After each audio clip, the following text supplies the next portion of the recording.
บายดีเด้อทุกคนสบายดีเนาะตอนนี้เราก็มานั่งกินข้าวเนาะ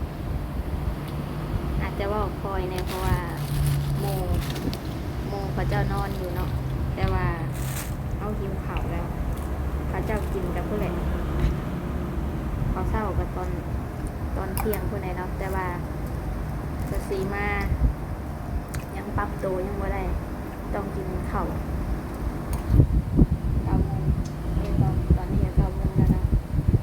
มื้อนี้ก็เป็นมื้อเริ่มงานมื้อแรกเนาะแต่ว่าร้านมันเปิดตอนบ่ายโมงมันเปิดตอนบ่ายโมงก็คือแบบเตรียมของเตรียมหยังนะแต่ว่าเปิดจริงๆก็คือ4 โมงเนาะตอนนี้มานั่งกินข้าวทุกคนอยู่ฝั่งไทยก็คือหมูปิ้งหมู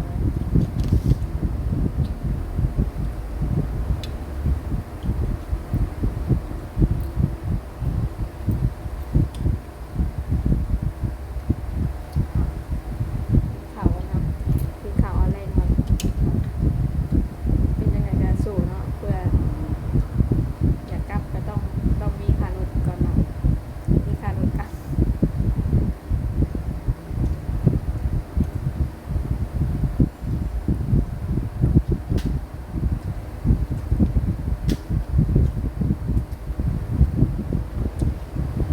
แถว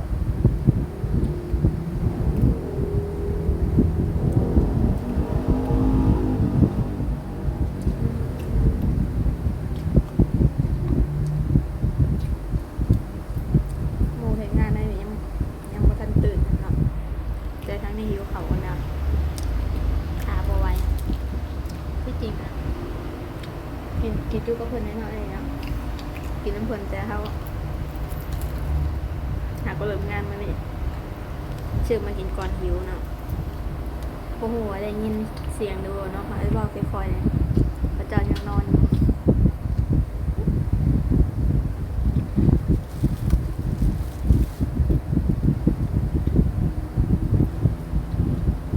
ไปไกลถึงไปไกลยังบ่มีหมูกับไก่ไก่ทอดหมูปิ้ง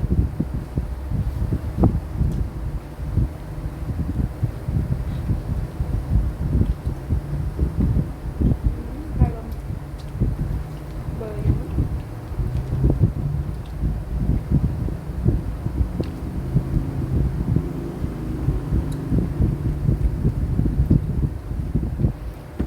ข้างหลังจะเป็นห้องน้ำนี่บนล่าง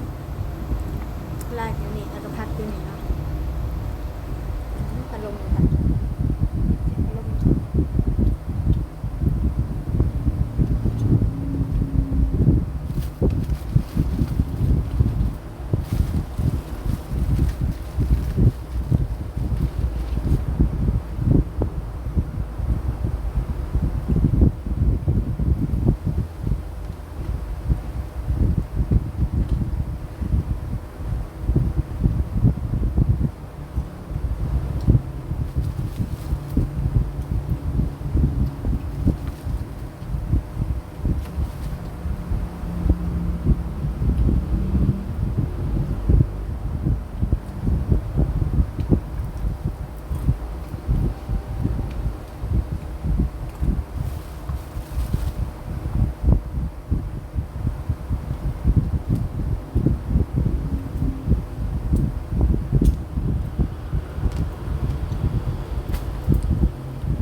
เมื่อเช้านี่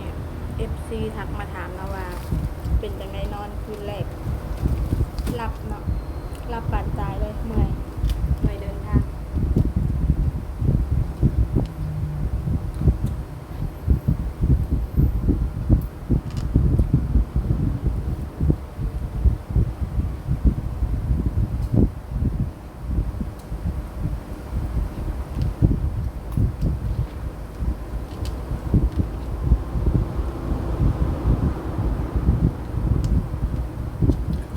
อยู่บ้านเองแต่เขาสิเอามาเวท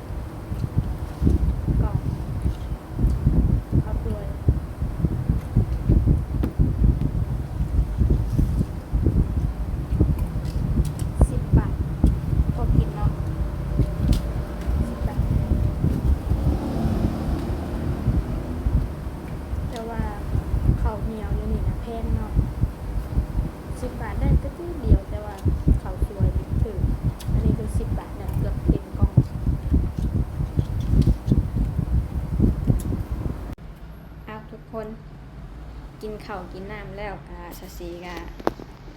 มาหาพักผ่อนเนาะเพราะว่างานของสสีคือเป็นงานขายกับข้าวเด้อทุกคนเด้อเข้างานกับประมาณบ่ายโมงเนาะทุกคนเนาะเปิดร้านกับ4 โมงแรงนะแล้วก็เลิกกับ4 ทุ่มครึ่งทุกคนเลยเนาะเป็นงานขายกับข้าวพี่แดดอยู่แถวลาดพร้าวพี่แดดทุกคนเลยแล้วก็มาอยู่ใหม่ๆเนาะทุกคนอีหยังมันก็ต้องปรับตัวเนาะอันนี้ซาซีขึ้นมาอันนี้เลยทุกคนมันอาจจะเหมือนโกดังล่างอีหยังจักอย่างนึงนี่เนาะเพราะว่ามันเป็นบ่อนอันนั้นนะทุกคนเพราะว่าหมู่เขาเจ้ายังนอนอยู่เนาะสั้นอันนี้คือว่าสั้น4เนาะทุกคนเนาะที่บนห้องเก็บของอีหยังนะมาโอลมนะทุกคนนั่นแหละซาซีก็มาปรับตัวเนาะเพราะว่ามานี่ก็ยังแบบบ่มีอีหยังเลยได้ทุกคน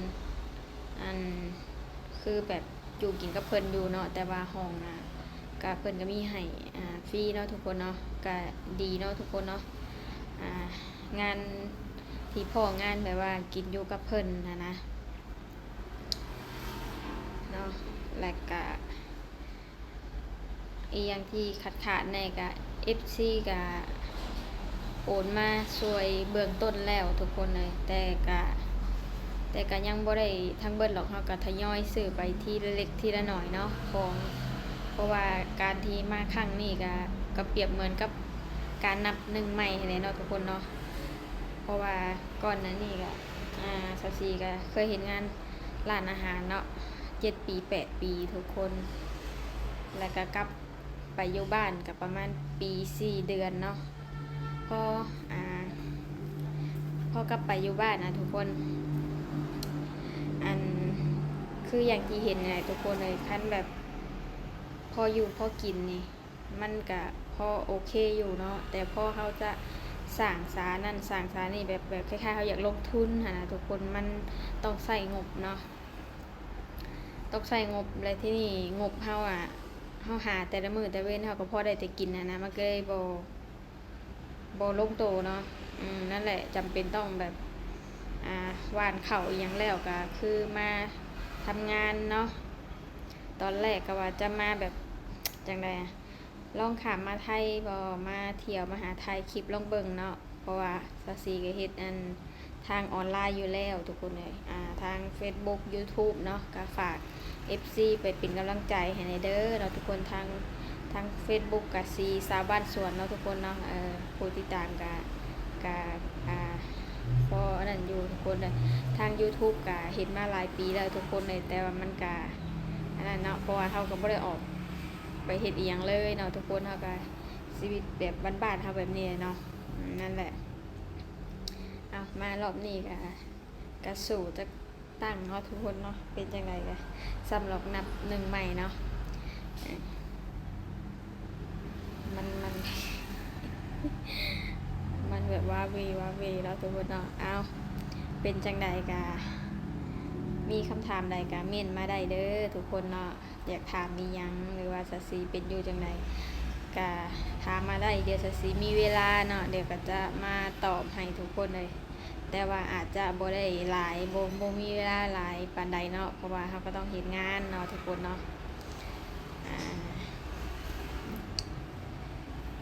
คันบ่วางเนาะช่วงที่แบบบริเหตุงานหรือพักก็จะมาตอบเนาะอันนี้ก็เป็นถนนที่อยู่